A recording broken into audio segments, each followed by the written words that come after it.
Hey everyone, James Niggemeyer here. Thank you for tuning back into the YouTube channel. Today I want to do a quick video on snaps. When, in my opinion, is the good time to use or the right time to use a snap?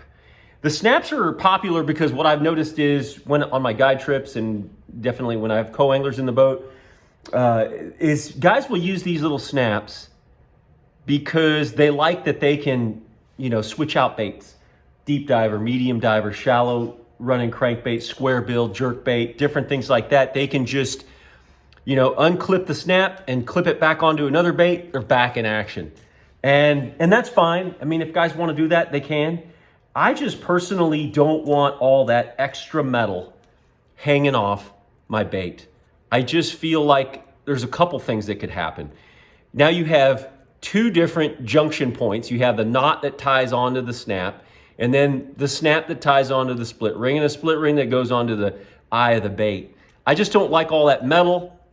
Not only that, but I don't like the fact that with all these angles and everything that you have on here, stuff gets caught on it as this bait's running through cover and ricocheting and doing its directional change, all the things that make bass bite this.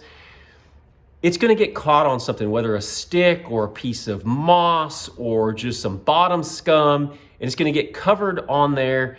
And I don't know about you, but I can't remember ever catching a bass on something that had, a piece of grass or moss or a stick or any type of bottom debris hanging off the front of that.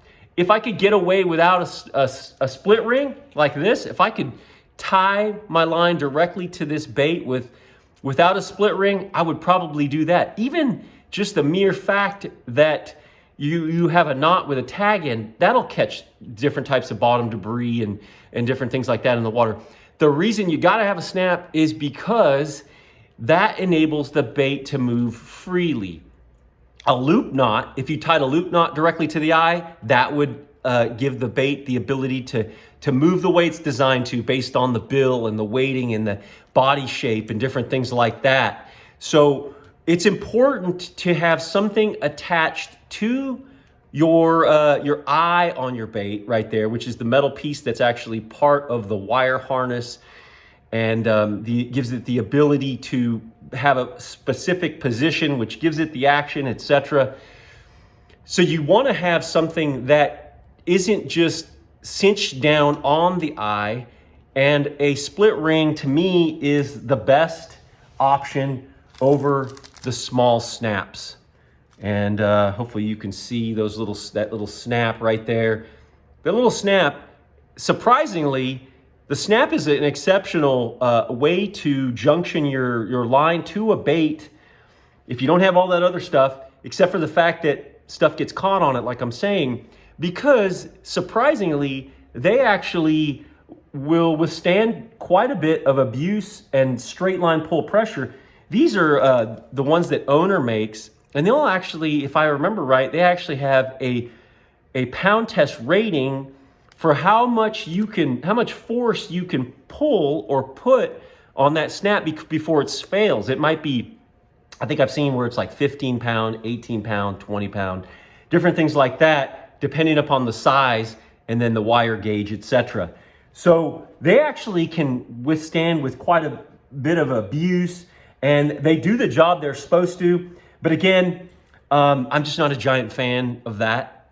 I really am. I'm really not.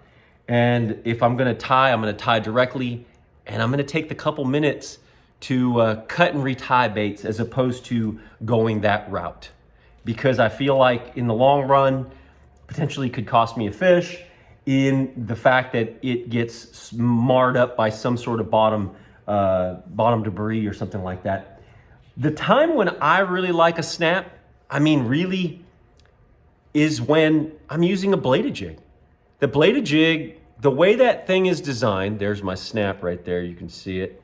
The way that bladed jig is designed is so, with this metal lip, it's more difficult to put a split ring in there, but not only that, but the split ring is a thicker gauged metal or wire, and that would actually hinder the action on that because there's just those two little holes in there.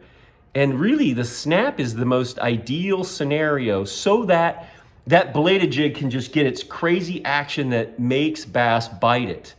And so that's really the only time when I go with a snap is on my bladed jigs. When it comes to hard baits, jerk baits, top waters, crankbaits, square bills, just, I mean, you name it. When it comes to a hard body bait, I'm gonna go with a split ring.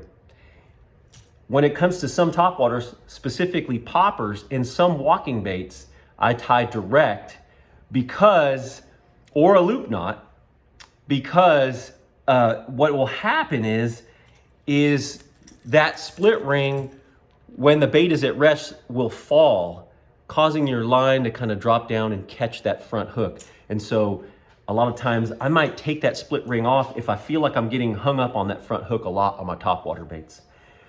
So just a quick video on when to throw or when to utilize and how I particularly like to utilize these snaps. I know they're a favorite amongst quite a few people. I just try not to use them only when I absolutely have to, and that's typically on a bladed jig. Quick video for you guys today. Thank you for tuning into the YouTube channel. If you like the video, please give me a thumbs up. If you haven't already subscribed, please do that. And check out my merch.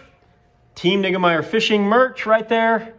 I'll leave a link in the description of this video. I've got hats, hoodies, shirts, and even decals. Thanks for watching, and until next time, good fishing.